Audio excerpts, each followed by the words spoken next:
Hello everyone. Welcome back to 신나게 놀자. 사이언스, 테크놀로지, 이코노미, 스트래티지 등을 고민하면서 노는 곳입니다. 사진 보시면 어제 미국 유럽 시장 크게 상승했고요. 다우는 8주간, S&P하고 나스닥은 7주간 연속 하락을 마감을 하고 주간 기준으로도 비교적 크게 올랐습니다. 10년물 국채 수익률은 최근 한 달간 하락하는 모습 분명하고요. 원인이 뭔가? 제가 보기에는 다음 달 FOMC 금리 결정의 판단 기초가 되는 코어 PCE, 이거 Personal Consumption Expenditure, 개인 소비 지출 물가 지수, 요게 피크 아웃되는 모습이 확인됐다는 겁니다. 향후 물가 상승이 더 이상 가속되지 않을 것이라고 암시하는 데이터 쭉 나오고 있고요. 그 다음에 이런 걸 뒷받침하는 팩터들, 사실들도 나오고 있기 때문입니다. 이거 정리하고 향후 시장 어떻게 움직일지 한번 더듬어 보겠습니다. 저는 대략 한 2개월가량 전부터요, 코어 PC 물가지수 저 표시 이번 달에 지금 그림처럼 둔화될 가능성 매우 높다. 이게 가장 주목할 지표다. 피크 아웃 되면 호재로 해석돼서 주가 반등 계기가 될 거라고 계속 말씀드려오고 있습니다. 이걸 기억하겠습니다. 저게 물가가 하락한 거 아닙니다. 여전히 4.9% 상승인데 이거 상당히 높은 겁니다. 목표치가 2%입니다. 그럼에도 불구하고 그동안 상승폭이 지속적으로 가속되는 그런 모습에서 드디어 2개월 연속 감속되었다는 점이 중요하지 않겠습니까? 물가가 여전히 위협적으로 오르고 있는 것은 분명하지만 지금부터는 그래도 한숨 돌릴 정도로 상대적으로 좀 천천히 오른다는 겁니다. 그래서 물가 잡는 긴축 정책은 계속해야 하겠지만 FOMC가 지금보다 더 빠르게, 더 강하게 긴축할 근거가 상실되었다는 의미입니다. 즉, 앞으로 물가 상승이 다시 가속되지 않는 한 75bp 인상 가능성은 싹 사라집니다. 얼마 전까지 해도 100bp 올려야 한다 이런 주장도 있었지 않습니까? 그래서 양적 긴축 속도가 이제 6월 1일부터 시작이 되는데 이거는 이 속도도 지난달 FOMC가 발표한 수준, 즉 매월 950억 불 수준, 국채 600억 불, MBS 350억 불 이런 속도로 진행이 된다는 겁니다.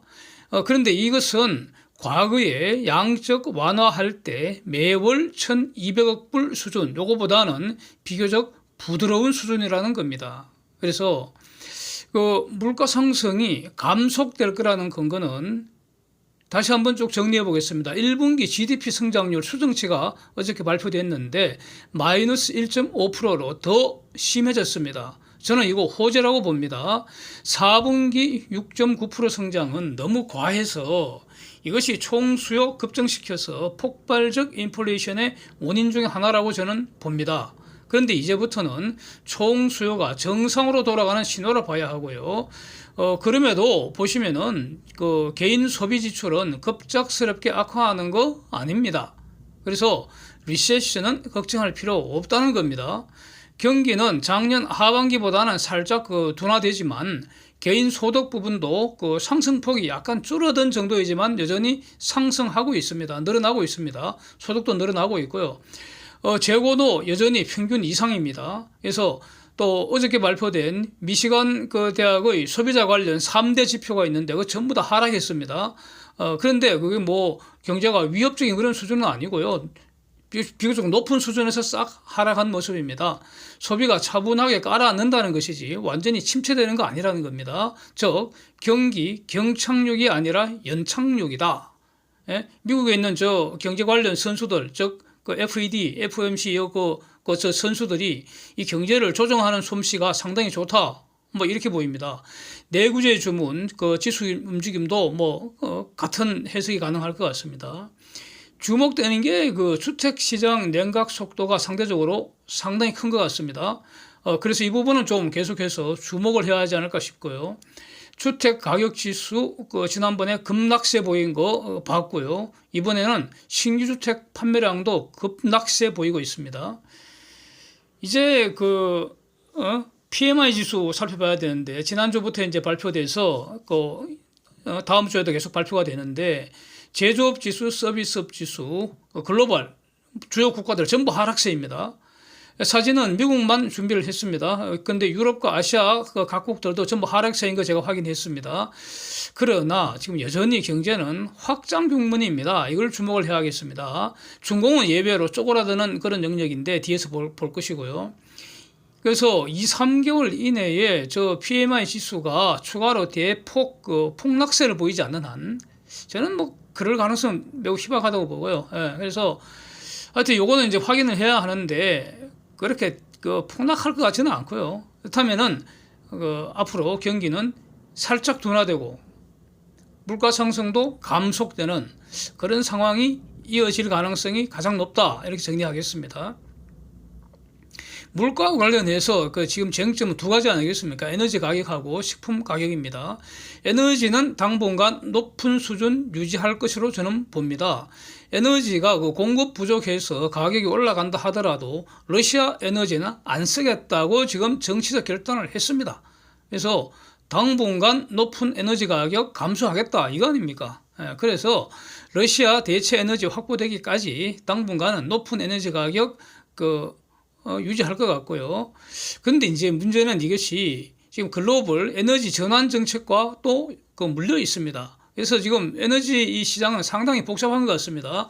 G7이 2035년까지 발전 분야 제로 이미션 실현하겠다고 어제 보도가 나왔습니다. CNN도 보도하고요. 워싱턴 포스트도 보도하고 기타 이제 여러 언론들이 보도를 했는데 G7이 저렇게 결단을 해버리면 결국 G20도 따라가는 것이고요. 이렇게 되면은 지구 경제의 80%가 저렇게 한다는 겁니다. 여기에 이제 자발적으로 협조하지 않는 그런 불량 국가가 한두 개 있죠. 그거 빼고는 다 하지 않겠습니까? 하위 20%는 뭐 사실상 거짓대들이니까 뭐 대세에 전혀 지장이 없는 것이고요. 지구 전체가 이제 저렇게 돌아간다는 겁니다. 불량 국가는 적절한 시기에 별도로 회초리 징벌을 하면 됩니다. 저는 뭐 회초리 지금 준비하고 있는 것으로 그렇게 이해를 하고 있습니다. 그래서 제로 이미션은 에너지 가격 상승과 같은 말이라고 저는 이해를 하고 있습니다. 그래서 에너지 가격은 높은 수준 유지하리라고 보고요. 이것이 또 이제 인플레가 아주 단기간에 목표 2% 이내로 이렇게 돌아갈 수 없는 이유이기도 할 것이다 이렇게 봅니다. 식품 가격은 어떤가? 지금 유크레인은 거대한 흑토 대평원이잖아요. 지구의 곡창지대입니다. 얼마 전 뉴스 화면에 유크레인 농부가 지금 농사 짓는 모습 씨 뿌리면서 파종하면서 인터뷰하는 영상을 본 기억이 있는데 우리가 농사를 지어야 군인들이 먹고 푸딩 군대를 부술 수 있다는 겁니다. 그래서 농사가 전투라는 겁니다. 자기들은 농사하는 게 전투라는 겁니다. 씨 뿌리는 게 전투라는 겁니다. 트윗 사전 보시면 유크레인 대통령실 입장인데 금년 말까지 세계 식량 수요 충족할 수 있다는 겁니다. 단 흑해 곡물 수출 항구 차단하고 있는 러시아 군대가 항구 차단 못하게 해야 한다는 겁니다. 그래서 유크레인에 곡물은 있는데 수출 못하게 푸딩이 막고 있는 게 문제라는 거 아닙니까? 그래서 기본적으로 이 식량 문제는 생산이 부족한 것이 아니고 생산은 얼마든지 할 수가 있는데 수요를 충족할 만큼 즉 배고프지 않고 지구 사람 전체가 먹을 수 있을 만큼 생산할 수 있는데 이 분배의 문제라는 거 다시 한번 강조하겠습니다. 이건 유크레인 전쟁 이전에도 그랬고요. 앞으로도 계속 그러리라고 봅니다. 저는. 푸딩의 흑해항구 봉쇄에 대한 이 비난 나온 지 오래됐습니다. 제 기억으로는 3월 초부터 EU의 프레지던트가 트윗으로 수시로 이렇게 경고를 한 거 제가 본 기억이 있습니다. 그래서 이제 최근에 푸딩이 제안하기를 러시아가 흑해항구 봉쇄 풀겠으니 서방은 러시아에 대한 경제 제재를 풀어라 이렇게 제안을 했다는 겁니다. 이거는 마치 포로 교환하듯이 제재를 교환하자 뭐 이런 제안인데 이건 누가 받아들이겠습니까? 욕 나옵니다, 욕. Empty promise. Solution is to end Russia's brutal war. 헛소리 하지 말고 짐승 같은 전쟁 중단하는 것이 가장 빠른 해결책이다. 이렇게 미 국무성의 입장이고요. EU나 유크레인이나 다른 서방 국가들의 공통된 입장입니다. 이것은 정답이라고 봅니다. 5월 초순경으로 제가 기억을 하는데요. US, UK, EU, G7, 유크레인 전부 이제 힘을 합쳐서 유크레인에 남아도는 곡물을 흑해 항구가 아니라 철도동으로 우회해서 뭐 아프리카 이런데 긴급히 보내는 방안을 모색하고 있다. 궁극적으로 이제 세계 곡물 시장이 안정적으로 곡물을 공급하는 방안을 찾아내겠다. 이런 뜻을 공유한 적이 있는데 제 기억으로는 그 이후로 국제 소맥 선물 가격 하락 반전한 것으로 이렇게 알고 있습니다. 지금 국제 소맥 미리조밀 선물 가격 한 달치 그래프 보면은 분명히 피크아웃되어서 하락하는 모습입니다. 그리고 지금은 철도로 유크레인 곡물이 이제 배달은 되고 있습니다. 철도가 열심히 실어 나르고 있는데 이것은 완전히 조막선으로 퍼주는 꼴이고요. 흑해 항구 통해서 배로 수송을 해야지 조막선이 아니라 포크레인으로 옮기는 꼴이 되는 겁니다. 그래서 러시아가 자발적으로 안 풀면 러시아를 부숴버리고 풀게 만드는 것이 원칙입니다. 저는 그렇게 봅니다. 푸딩은 말이죠. 헝그리, 배고픈 거.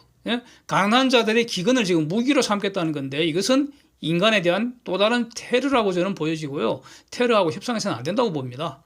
그리고 하여튼 결국 이 식량 분배의 문제는 다른 방식으로 저는 해결 가능하다고 보고요. 그래서 높은 식량 가격은 유지될 수 없을 거다. 하락할 것이다. 이렇게 정리를 하고 있습니다. 앞으로 이제 시장 한번 전망해 보겠습니다. 다음 주 같으면은 글로벌 PMI 지수 발표 계속 이어지고 있고요. 물가 지수는 이제 계속 발표되겠죠. PMI 지수는 안 좋을 겁니다. 그렇죠? 물가 지수는 지금보다는 좋게 나올 것 같습니다. 그러니까 더 악화되지는 않는다. 둔화되는 모습으로 나올 것 같습니다. 저는 그렇게 예상합니다. 그래서 지금까지의 추세가 다시 확인되지 않겠는가. 그런데 여기서 중공의 PMI 지수 두 가지가 있죠. 두 개 있는데 사진 보시는 것처럼 3월, 4월 전부 2개월 연속 지금 경제가 쪼그라드는 신호를 보이고 있습니다. 이제 5월치가 다음 주 발표되는데 이게 만약에 한 번 더 푹 쪼그라들어 버리면은 지난번 3, 4월 달 이때 글로벌 시장 중공 PMI 지수가 50m로 팍 꺼지니까 글로벌 시장이 한번 충격을 받았습니다. 5월 지표에 추가로 더 쪼그라들어 버리면은 시장이 또 한번 충격 받을 것 같습니다. 왜냐하면은 아직은 전공하고 세계 경제는 커플링이 좀 강하지 않습니까?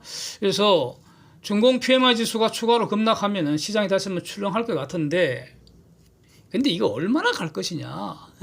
지속 기간이죠. 문제는 저는 길어야 하루이지 않을까 싶습니다. 빠르면 한 반나절 정도 회복하지 않을까. 한번 이건 두고 봐야겠죠.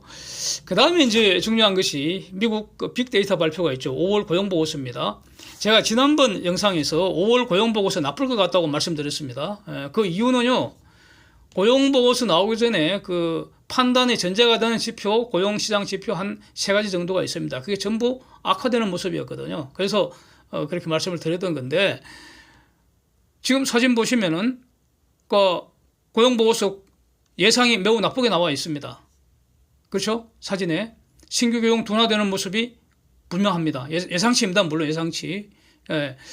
그래서 현재 미국 고용시장 매우 견고하지만 여러 지표들 다 종합하면은 견고한 고용시장이 살짝 둔화되는 모습입니다. 이거 시장에는 호재입니다. 연구하니 지금 시장의 열쇠는 인플레이고요. 현재의 고용시장 둔화는 인플레 둔화 신호이기 때문에 고용시장 나쁘게 나오는 게 호재라는 겁니다. 그래서 지금 패드워치 기준금리 인상 확률 분포 50bp 올린다는 확률이 지금 97%로 제일 높습니다. 최근 기준, 최근 한 달 이내 제일 높은 값입니다. 그래서 기본적으로 미국 시장 당분간 우상향하는, 즉 회복 랠리 보일 것이다, 이렇게 정리하겠습니다. 한국 시장은 어떨 것인가? 인플레이션 가속은 좀 더 지속되리라고 봅니다. 국제 원자재 가격 올라가는 거, 식품 가격 올라가는 거, 여기에 더해서 원환율 올라가고 있습니다. 완전히 한국 인플레이션의 3중고 시대입니다. 그래서 원환율 올라가면은 전체적으로 수입 물가도 올라가기 때문에 국내 물가 상승은 당분간 더 가속되지 않을까, 이렇게 봐야 할 것 같고요. 코스피는 미국하고 이제 연동이 되지만은 중공하고도 연동이 됩니다. 그 다음에 글로벌 시장은 살짝 둔화되는 모습입니다. 그러면 한국의 그러니까 한국 경제를 이끌어가는 주력 회사들, 뭐 삼성전자, 현대차, 뭐 이런 주력 기업들은 뭐 좀 그렇죠. 경기가 둔화되는데, 그렇습니다. 그래서 미국이 회복 랠리 벌이더라도 중공하고도 지금 연동이 되기 때문에 미국만큼 회복되기는 어렵지 않을까. 그러니까 한국 코스피에서는 이 종목 장소를 가야 되지 않는가. 시장 평균이 올라갈 가능성은 더 높다고 보기 때문에 코덱스 200, ETF 이거 롱 포지션도 가능하지 않을까. 이런 의견입니다. 이제 표 보시면 조선주들하고 다른 주요 종목들 YTD 수익률입니다. YTD, Year to Date 1월 1일부터 지난주 금요일 종가까지 이랬습니다. 5월 27일 종가까지. 그동안 그 시장 주도주로 인식되던 종목들 가령 삼성전자, 하이닉스, 현대차 죄다 깊은 마이너스 실현 중입니다. 시장 평균보다 더 많이 깨졌습니다. 시장 평균이 마이너스 11.6%입니다. 이거는 그 코덱스 200 ETF 수익률 보면 됩니다. 이게 시장 평균이죠. 조선업종은 시장 평균 이상입니다. 다 플러스입니다. 지금 현중하고 현대미포, 삼성중공업 플러스입니다. 대우조선하고 한국조선해양이 두 개가 지금 살짝 마이너스인데 이 두 회사는 뭐 제가 관심 갖고 분석하지를 않았어요. 별도로 드릴 말씀이 없고요. 삼성중공업하고 현대중공업 두 개만 비교를 한번 해보면은 이거 이제 그 상승률 차이가 이렇게 많이 나는 게 제가 볼 때는 수주금액 차이라고 봅니다. 현대중공업은 그 밑에 표 그 좌하단에 그 수주금액 2020년, 2021년, 2022년은 현재까지입니다. 수주금액 비교해 보면은 현대중공업은 작년에 57%를 벌써 달성했는데 삼성중공업은 30% 수준. 그러니까 수주 속도가 거의 2배 차이 나는 점. 이게 상대적으로 그러니까 삼성중공업이 현대중공업보다 덜 오른 주요 원인은 아닐까. 뭐 저는 이렇게 개인적으로 정리를 합니다. 현대가 워낙 수주가 좋아서 그렇고요. 삼성중공업도 과거하고 비교하면 그렇게 나쁜 수준은 아니라고 보여집니다. 벌써 2020년 1년치 이상을 다 그 수주를 받아놓고 있습니다. 네, 그래서 삼성중공업은 지금부터 그러니까 6월 이후부터 수주를 좀 속도가 붙지 않을까 개인적으로는 뭐 그런 기대를 지금 하고 있는 상태이고요. 뭐 근거는 없습니다. 그랬으면 좋겠다는 거고요. 이거는 희망사항이죠. 그런데 그러나 분명한 거는 그 조선업 슈퍼사이클 돌아가는 거는 분명한 것 같고요. 이것이 그 러시아 그 푸딩 덕분에 그 슈퍼사이클이 더 커지는 것 같고요.